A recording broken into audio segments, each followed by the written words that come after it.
பயப்படாத, தைரியமா இருன்னு நிறைய பேர் நமக்கு அட்வைஸ் பண்ணியிருப்பாங்க. ஆனா எதையெல்லாம் செஞ்சா தைரியமா இருக்கலாம்னு யாராவது நமக்கு சொல்லி தந்திருக்காங்களா? அத ஒரு புக் சொல்லி தந்திருக்கு. இந்த 13 தவறுகளையும் செய்யாதீங்க, செய்யாம இருந்தா நாம தைரியமா இருக்கலாம்னு. இந்த புக்ல இருந்து எந்த 5 முக்கியமான தவறுகளை செய்யாம இருந்தா நாம தைரியமா இருக்கலாங்கிறத நான் உங்களோட ஷேர் பண்ணிக்க போறேன். வணக்கம், உங்க கூட பேசிட்டு இருக்கிறது நான் உங்கள் திரு. ஒவ்வொரு வாரமும் நான் படிக்கிற புக்ஸ்ல இருந்து எனக்கு பிடிச்ச விஷயங்களை நான் உங்களோட ஷேர் பண்ணிக்கிட்டு வரேன். அந்த வரிசையில இன்னைக்கு நம்ம பார்க்க போற புக் தான் 13 Things Mentally Strong People Don't Do.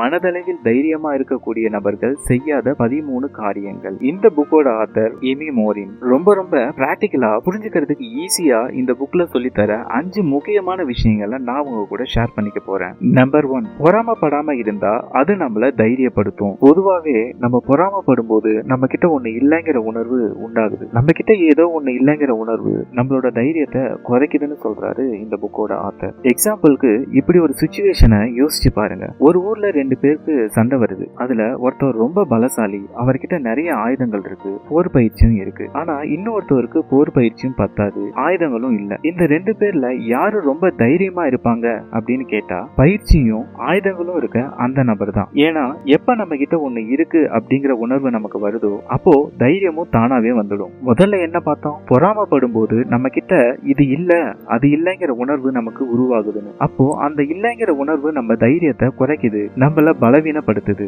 So தைரியமா இருக்கணும்னா பொறாமப்படக்கூடாது. பொறாமப்படாம இருந்தாலே தைரியமா இருக்கலாம். நம்பர் 2, கடந்த காலத்தை பத்தி அதிகமா புலம்ப கூடாதுங்க. அப்படி புலம்பாம இருந்தா தைரியமா இருக்கலாம். இந்த கடந்த காலத்தை பத்தி புலம்புறவங்கள 2 வகை உண்டு. ஒருத்தர் என்னோட கடந்த காலத்துல இந்த மாதிரி ஒரு தப்பு நடந்துருச்சு, அது மட்டும் நடக்காம இருந்ததா நான் இப்போ ரொம்ப நல்லா இருந்திருப்பேன், அந்த தப்பு ஏன் தான் நடந்ததோ, எனக்கு மட்டும் ஏன் தான் இப்படி எல்லாம் ஆச்சோ அப்படின்னு புலம்புவாங்க. இன்னொருத்தவர் முன்னாடிலாம் நான் எப்படி இருந்தேன் தெரியுமா, எவ்வளவு சாதிச்சிருக்கேன் தெரியுமா, ஆனா இப்பெல்லாம் ஒண்ணுமே முடியல அப்படின்னு தன்னுடைய கடந்த கால சாதனைகளை பத்தியே பேசி மறுபடியும் இப்படி தன்னால முடியலங்கிறத வலியுறுத்துவாங்க. இந்த ரெண்டுமே அவங்க மனசுல பதிய வைக்கிறது ஒண்ணுதான், நம்ம நிகழ்காலம் சரியா இல்ல அப்படிங்கிற எண்ணத்தை. எப்போ நிகழ்காலம் சரியா இல்லங்கிற எண்ணம் வருதோ அப்பவே எதிர்காலத்தை பத்தி பயம் வந்துடும், அப்பவே வாழ்க்கைய பத்தி பயமும் கூடவே வந்துடும். இந்த பயம் எப்பவுமே தைரியத்தை தராது. அதனால கடந்த காலத்தை பத்தி புலம்புறத நிறுத்தணும், அது நம்மள தைரியப்படுத்தும். நம்பர் 3, மாற்றங்களை ஏத்துக்கணும், அது நம்மள தைரியப்படுத்தும். மாற்றம் ஒன்றே மாறாததுன்னு சொல்லுவாங்க.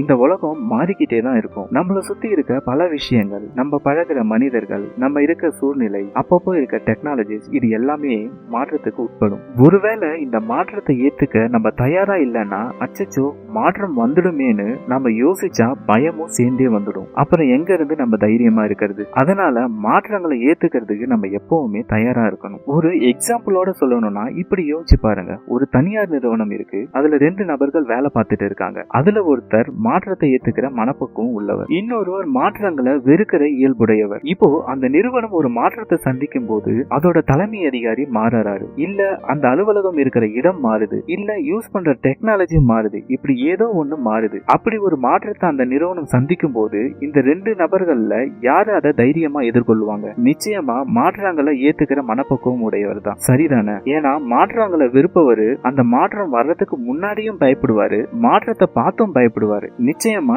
தைரியமா இருக்க மாட்டாரு. அதனாலதான் சொல்லுவாங்க மாற்றங்களை ஏத்துக்க பழகணும்னு, அது நம்மள தைரியப்படுத்தும்.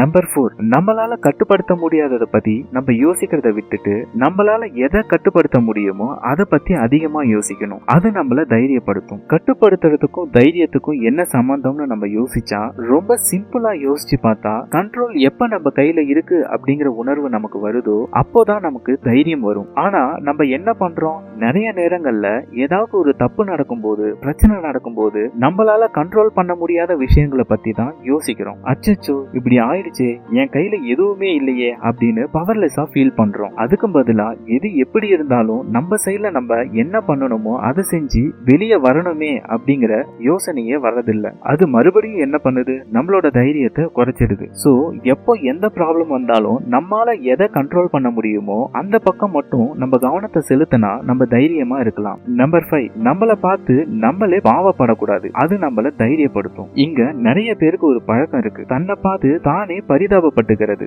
நான் எவ்வளவு பாவம் தெரியுமா, நான் எவ்வளவு கஷ்டப்படுறேன் தெரியுமா, எனக்கு மட்டும் என்னெல்லாம் மோசமா நடக்குதுன்னு தெரியுமா, எனக்கு மட்டும் தான் நெகட்டிவாவே நடக்குது, நான் ஒரு அன்லக்கி ஃபெல்லோ அப்படின்னு நம்மளை பார்த்து நம்மளே சொல்லிட்டு இருப்போம். தன்னோட தோல்விக்கு இது எல்லாம் தான் காரணம் அப்படின்னு நினைச்சு ஆறுதல் பட்டுப்போம். இது இப்படியே தொடர்ந்து நம்மள இப்படியே நினைச்சு நாளடைவுல மிக பலவீனமான நபர்களா நம்மள மாத்திடும். ஆனா இதையே கொஞ்சம் வேற மாதிரி யோசிச்சு பார்த்தோம்னா, எனக்கு நிறைய பிரச்சனை சின்ன வயசுல வந்தது உண்மைதான். ஆனா நான் ரொம்ப தைரியமா இருந்திருக்கேன், நான் ரொம்ப போல்டா அதை ஃபேஸ் பண்ணியிருக்கேன். அதுக்கு மத்தியில இந்த மாதிரி நான் வந்திருக்கிறதே ரொம்ப பெருசு, நான் இன்னும் அதை மாத்துவேன் அப்படின்னு ஒருத்தவங்க யோசிக்கிறாங்கன்னா அவங்களையே ஒரு பவர்ஃபுல்லான பர்சனா அது உணர வைக்கும். அவங்க தைரியத்தையும் அது அதிகப்படுத்தும். சோ நம்மள பார்த்து நம்மளே பாவப்படுறதை நிறுத்திட்டு நம்ம கிட்ட இப்ப இருக்கிறதுக்காக நன்றி சொல்ல ஆரம்பிக்கலாம். அது நம்மள தைரியப்படுத்தும். இதுதான் இந்த புக்கோட முக்கியமான 5 விஷயங்கள். இது மட்டும் இல்லாம இந்த புக்ல இதோட ஆத்தர் இன்னும் நிறைய விஷயங்களை சொல்லி கொடுத்திருக்காரு. தனிமையை அனுபவிக்க பழகணும், தனிமையை கூட